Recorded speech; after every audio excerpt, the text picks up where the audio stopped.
It was the shock heard round the world, the breakup of Brad Pitt and Jennifer Aniston. How could it have happened to Hollywood's golden couple, and what did Angelina Jolie have to do with it? Now, for the first time, Jennifer Aniston is speaking out in a very candid interview in the September issue of Vanity Fair magazine. Contributing editor Leslie Bennet conducted the interview. Leslie, good morning. Nice to see you again. Good morning. First of all, why do you think she's speaking now? I think Jennifer has conducted herself with enormous restraint in the last few months, despite constant provocations from the tabloids and to a certain extent from the way that her husband has conducted himself. And I think finally it may have been time for her to say what she really feels and set the record straight on a few things. In general, before we talk about specific answers and parts of the conversation, how is she doing? I was thinking about yesterday how I would describe her. If I had to use only two words to describe how she is now, I think she's still sad, as you would be 6 months after ending a 7-year relationship. But hopeful. She's very optimistic about her future. Her career is going great. She's got 4 new movies coming out in recent months. She's spending the summer filming another one. And she's got an awful lot to look forward to, and she knows that. And she addressed some of the rumors, I mean, gosh, in the mountains of ink that have been devoted to this story. And one of them was that, that somehow her not wanting to have children contributed to the dissolution of this marriage. And she says that's absolutely not true. In fact, she intended to be pregnant this year. I think that was really the cruelest thing that was written about her, and she feels it's just so sexist and misogynist because she said to me, I want to have children. I've always wanted to have children. I planned to have children. The plan was always that when Friends ended, she and Brad would start a family. And she said, no man who is divorcing ever gets accused of putting his career ahead of his family. But they said that about her based on absolutely no truth. What did she have to say about Angelina Jolie and her role in what happened? Jennifer has bent over backward not to trash even Brad, let alone Angelina. And she's only met Angelina once.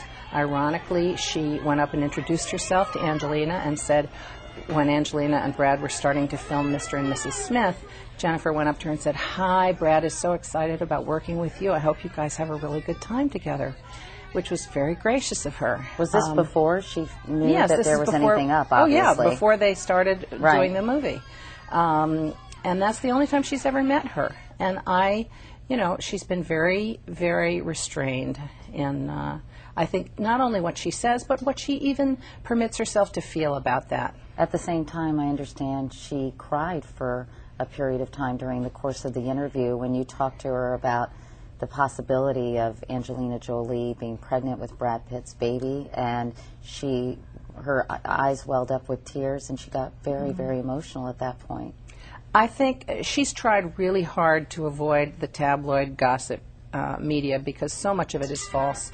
And it's pretty next to impossible, isn't it? It's hard, and some of it leaks through.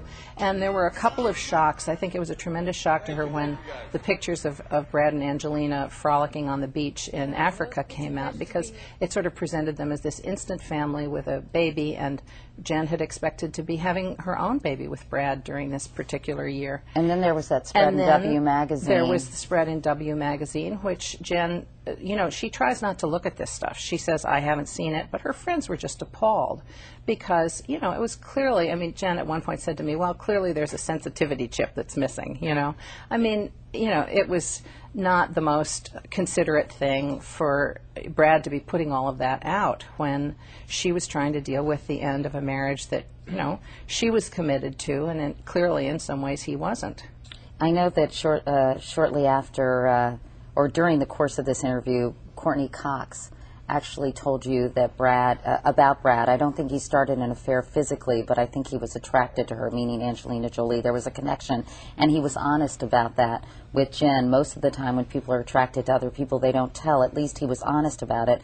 It was an attraction that he fought for a period of time.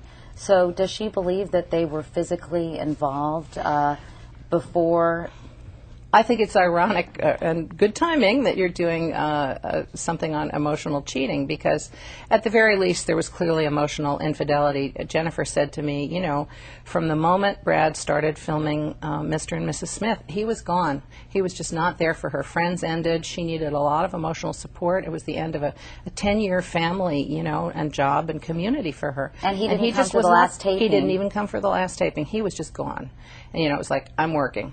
So, you know, whether or not there was physical cheating, he was emotionally absent in her view. As far as whether there was, you know, a sexual relationship or not, she said to me, in the end, I don't know. I'll never know, but I choose to believe my husband. You interviewed them a year before this article, and they did seem like the ideal Hollywood couple. I think that's why it was so upsetting to so many people that it didn't work. Did they seem happy when you interviewed them? They seemed very happy together. They were very affectionate. I had also interviewed her at the beginning of her marriage.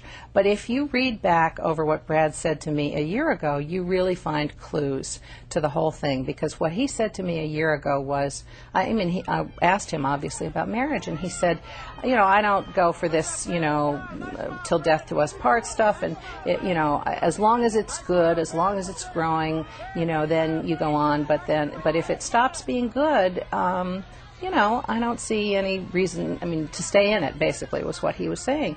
And Jennifer's view of what marriage, you know, consists of was very different. It was that this is a commitment, and you're in it for better or for worse. And those are two very different ways of looking at marriage, and that was a big part of why they're not together now. I know that when Nicole Kidman divorced Tom Cruise, she said that the one positive aspect of this was that she could wear heels again. Mm-hmm. And you asked Jennifer that question? Right.